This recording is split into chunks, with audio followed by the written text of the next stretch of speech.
Selamat pagi semua untuk siswa kelas 7 SMP. Saya berdoa saudara dalam keadaan baik. Hari ini kita akan belajar lagi tentang kerendahan hati di pelajaran yang ke-8. Sebelum itu mari kita berdoa terlebih dahulu. Tuhan, terima kasih untuk hari ini, hari yang baik. Kami bisa belajar.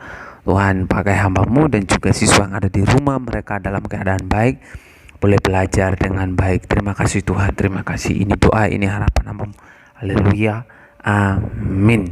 Oke, mari kita belajar tentang kerendahan hati dalam pelajaran yang ke-8 ya. Nah,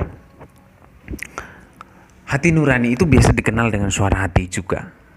Ada dua unsur dalam hati nurani manusia. Yang pertama itu kesadaran akan yang benar dan salah.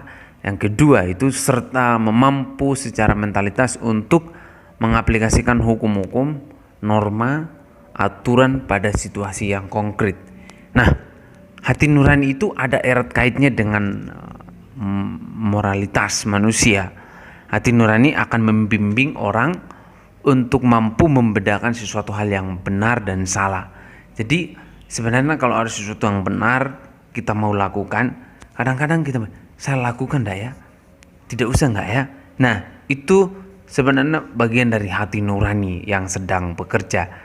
Ya, hati nurani itu akan membimbing untuk kita mampu membedakan itu salah atau benar. Ya. Nah, jadi kepekaan terhadap hati nurani juga perlu terus diasah.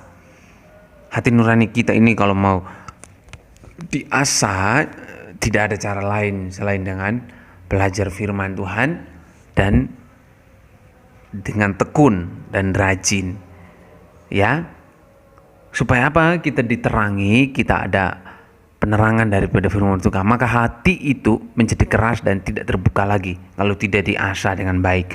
Nah, kerendahan hati itu berasal dari bahasa Latin yang artinya humus atau humility.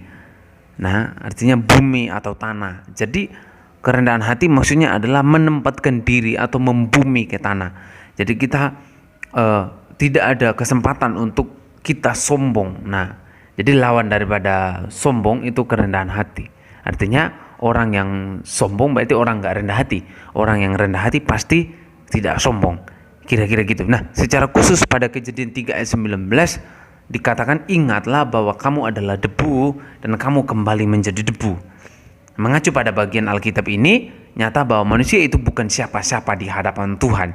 Manusia hanyalah makhluk ciptaan Allah. Bahkan pemazmur mengatakan hidup manusia itu seperti bunga yang sesaat saja dapat layu dan mati.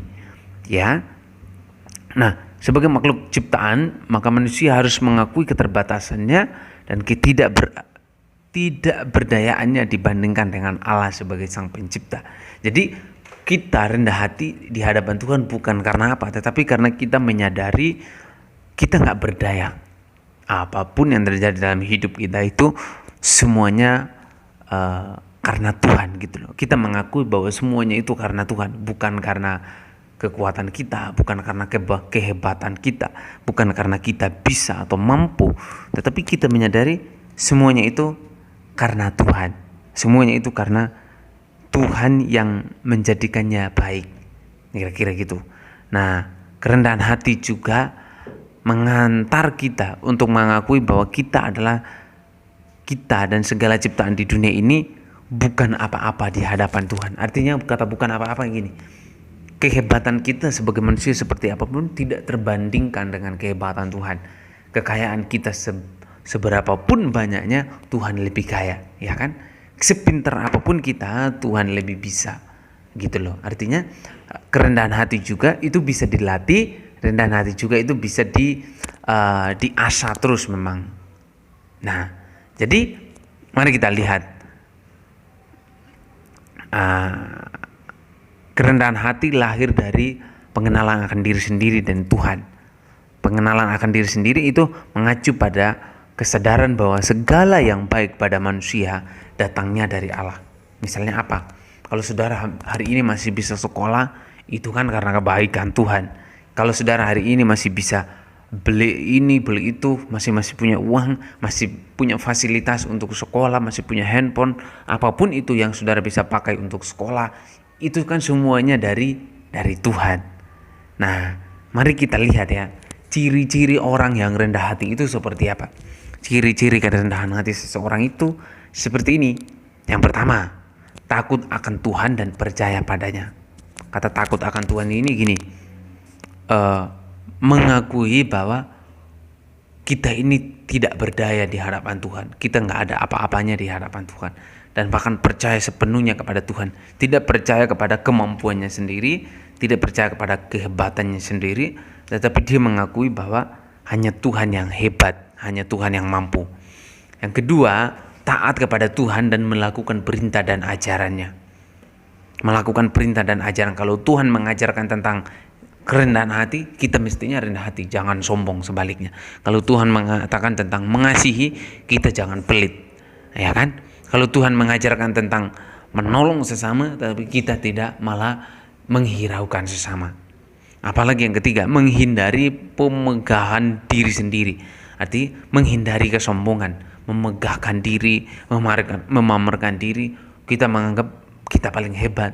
Nah itu enggak. Itu bukan ciri-ciri orang yang rendah hati. Kalau orang yang rendah hati, dia menghindari pemegahan diri.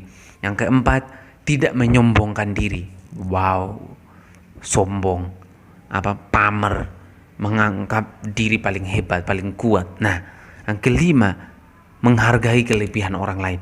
Kalau ada orang yang berprestasi, kalau ada orang yang nilainya bagus, kalau ada orang yang dia lebih pintar dari kita, mestinya kita akui dong, ya kan? Jangan sampai kita malah mencelakakan dia. Apalagi menyadari kelemahan diri. Kalau kita nggak mampu, kita ngakui aja, saya tidak bisa. Menghargai talenta yang Tuhan berikan kepadanya, dipakai untuk menolong orang lain. Kalau saudara diberi talenta lebih, saudara pakai itu untuk kemuliaan Tuhan, bukan untuk yang lain. Nah, yang kedelapan, bersedia menolong orang lain dengan tulus tanpa pamrih, seperti kasih Tuhan. Tuhan aja mengasihi kita sampai dia mati di atas kayu salib. Masa kita nggak bisa menolong orang lain? Kan gitu. Ya, itu ciri-ciri orang yang rendah hati. Terima kasih untuk pelajaran hari ini. Itu yang saya bisa sampaikan. Ya, Tuhan Yesus memberkati kalian semuanya. Tuhan, terima kasih untuk hari ini, yang bersyukur untuk kelas ini. Demi nama Yesus. Haleluya. Amin.